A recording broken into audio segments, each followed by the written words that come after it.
Terima kasih ya para jurnalis yang pagi ini saya telah mendapatkan dari Pengadilan Negeri Jakarta Pusat untuk melakukan mediasi perkara 583 ya Pak ya. Iya. Penggugat hadir secara langsung tanpa kuasa dan tergugat 1 dan tergugat 2 hadir melalui kuasa. Dan saya hanya menjalankan sesuai dengan SOP berdasarkan Perma 1 2016 ya. Hanya menjalankan sebagaimana seorang mediator untuk dapat memberikan solusi-solusi dan memberikan jalan keluarnya agar ini tidak berkepanjangan. Nah, tadi saya sudah sampaikan juga kepada penggugat untuk membuat semua apa yang diinginkan, ya. Dan kemudian juga penggugat ada permintaan untuk dihadirkan oleh penggugat, minta dihadirkan tergugat 1 dan tergugat 2 yang mempunyai kepentingan dan bisa mengambil keputusan terhadap dalam perkara 583 itu. Dan kemudian sudah sepakat ya, saya tunda minggu depan tanggal 6 untuk kembali lagi mediasi di acaranya 1 prinsipal para tergugat 1 dan tergugat 2. Kemudian saya juga menginginkan ada permintaan resume karena supaya ini jelas apa yang diinginkan terhadap penggugat kepada para tergugat. Itu yang saya sampaikan, ya. Itu yang saya bisa sampaikan itu, ya. Oke. Mas, seandainya tergugat 1 dan 2 tidak hadir, apa yang dilakukan oleh hakim mediasi? Ada mekanisme yang diatur secara regulasi mediasi. Tadi sudah dijelaskan juga karena yang bersangkutan mungkin berhalangan karena apa dan apakah itu bisa dapat menjelaskan atau dia memberikan suatu kuasa penuh. Artinya kuasa penuh itu adalah dia menjelaskan tentang beracara mediasi di Pengadilan Negeri Jakarta Pusat yang sedang dihadapi, ya. Di dalam surat kuasa istimewa itu tentu di dalamnya ada yang mengambil sikap dan keputusan terhadap orang yang diberi kuasa penuh itu, ya. Tapi yang saya inginkan prinsipnya wajib hadir. Tapi kalau nggak bisa hadir, ya kita nggak bisa maksa seseorang kan gitu. Tapi kan ada aturan yang mengatur seperti itu, ya. Oke? Jadi kalau prinsipal tidak hadir, Bapak merasa mediasi ini gagal? Ini belum tahap ke sana. Belum, ya? Tetap berjalan. Kita lihat bagaimana ke depannya. Apakah ini ada win-win solution terhadap permintaan atau nanti ditanggapinya seperti apa dan bagaimana terhadap penggugat dan tergugat. Nah, itu aja. Nah, saat ini kita sedang untuk menjalankan proses itu. Oke? Cukup ya? Oke ya. Pak, namanya Pak? Saya Dr. Halim Darmawan. Ya, Sebagai apa? sebagai mediator, ya, mediator di PN Negeri Jakarta Pusat. Ya, oke, ya sama-sama, Pak. Sama ya, Pak. Iya, saya buka ya, Pak. Ya. Memuaskan hasil mediasi sejauh ini? Gini, kalau memuaskan ya memang nggak puas karena prinsipal tidak hadir.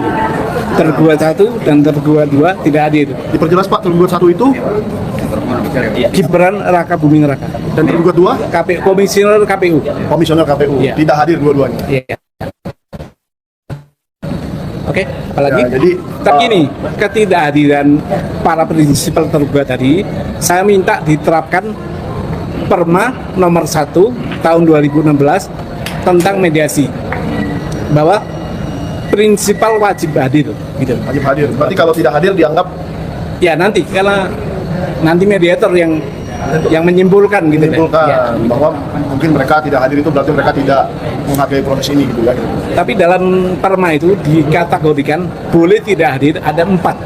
Salah satunya ada 4 itu, 1 sakit dalam kondisi pengampuan, berada di luar negeri, dan terakhir tugas negara atau profesi yang tidak dapat ditinggalkan. Oke teman-teman, kembali lagi bersama saya di channel ini. Teman-teman, di mana tadi kita telah melihat cuplikan video yang begitu menarik. Nah, di sini jadi kita lihat bagaimana tanggapan-tanggapan dari para netizen tentang cuplikan video tersebut. Di sini teman-teman disampaikan pantesan atau pelongo-pelongo seperti bapaknya dan lain-lain. Kapasitasnya sama, yang memilih dan yang memuja. Jadi inilah wakil presiden kita, sukanya baca komik. Jadi Gibran dan keluarganya memang gak punya rasa malu. Nah, bapaknya haus kekuasaan, anak kosong wawasannya dinolkan saja jadi wapres. Kami rakyat malu punya wapresnya yang kosong begitu. Nah, di sini teman-teman diteruskan, rusak negara kalau pemimpin bocah seperti ini tidak tahu rasa malu, ganti saja.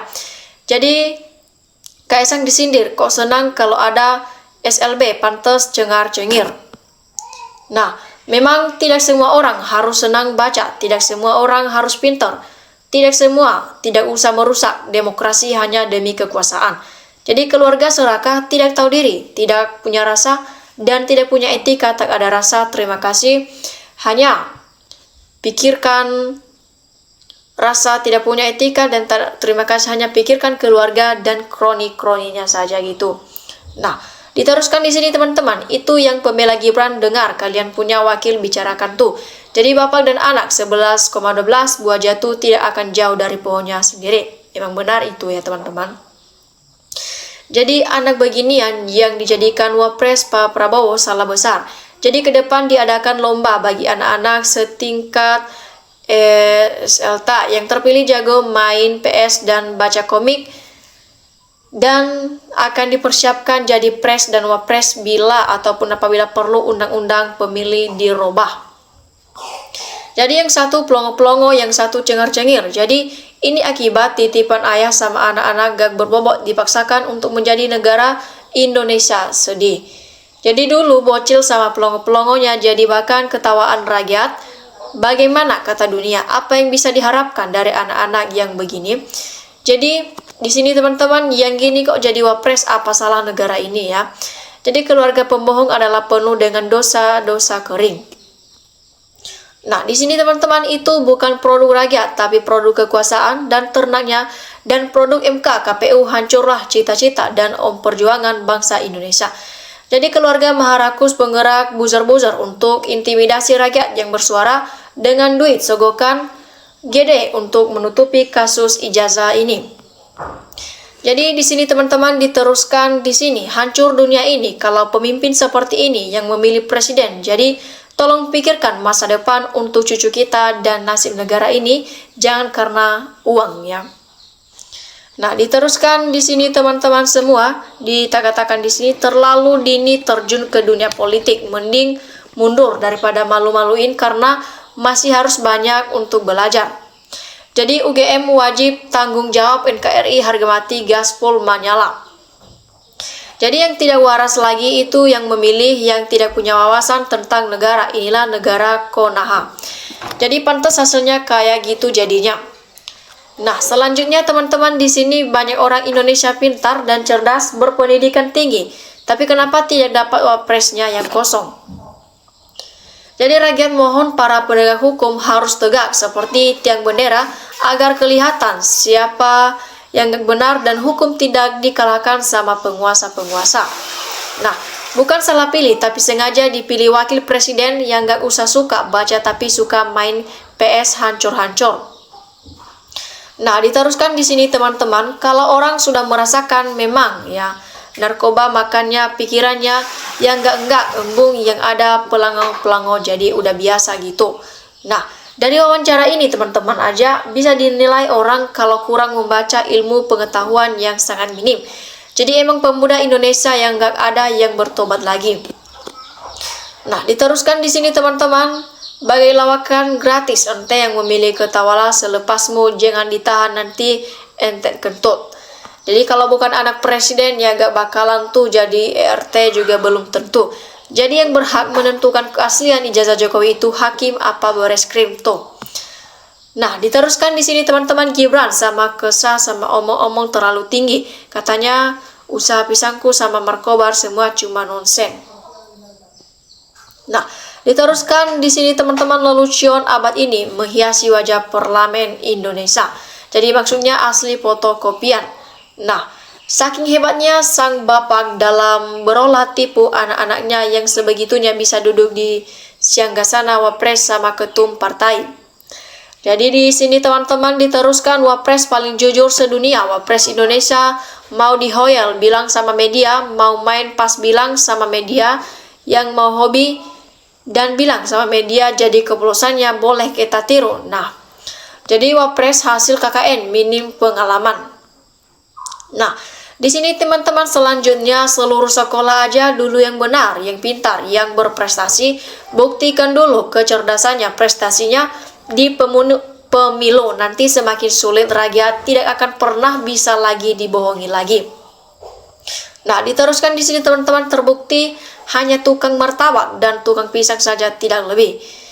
Jadi kayak begini Indonesia dipimpin mereka, apa gak ada yang lebih pintar lagi ya anak bangsa Indonesia ini. Nah, diteruskan di sini teman-teman, orang-orang istimewa tanpa prestasi dan perjuangan bisa jadi wapres dan ketum partai. Jadi contoh yang buruk agar jangan ditiru oleh generasi kita. Jabatan tinggi sekalipun jika tidak dilandasi kebenaran hanya memalukan. Nah, malu sudah tidak ada pada duri keluarga itu karena semua urat malu sudah putus. Nah, diseruskan di sini teman-teman, buah busuk atau segar kalau jatuh pasti tidak jauh dari pohonnya. Nah, kebanyakan drama pembodohan publik si muka-muka dua, mending mukanya dipinjamin satu ke pejabat yang suka cari muka. Nah, teman-teman, lah dari duduk penampilannya hanya orang konyol yang mengatakan anak Jokowi cerdas. Nah, punyalah ramai-ramai orang di Indonesia, dia juga di pemimpin. Jadi emang wakil presiden lulusan SD, ex jadi pelongo-pelongo Mbak Najwa. Nah, inilah makanya jadi orang tua jangan suka bohong, akhirnya dibully rakyat habis-habisan. Nah, kalau wapres suka baca komik, pantas anak sekarang sukanya main game. Jadi wakil presiden abal-abal begitu. Nah, wapres gak suka baca, sukanya baca komik, mau jadi apa negeri ini? Jadi gak tahu juga sih, kadang ada orang yang ingin terlihat pintar biar dipuja, tapi kadang orang pura-pura bodoh karena ingin tahu sebenarnya ataupun seberapa tulus orang-orang sekitarnya. Nah, diteruskan di sini teman-teman, wakil presiden suka baca komik dan main games.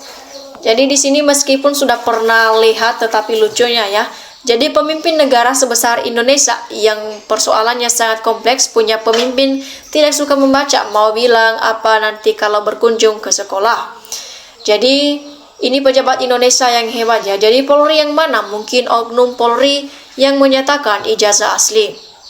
Nah, seterusnya, ya kenapa kalian sudah tahu kualitasnya masih juga dibully? Ya nggak kasihan tah, jadi ketahuan berapa isi otaknya. Nah, demikian saja teman-teman cuplikan video kali ini.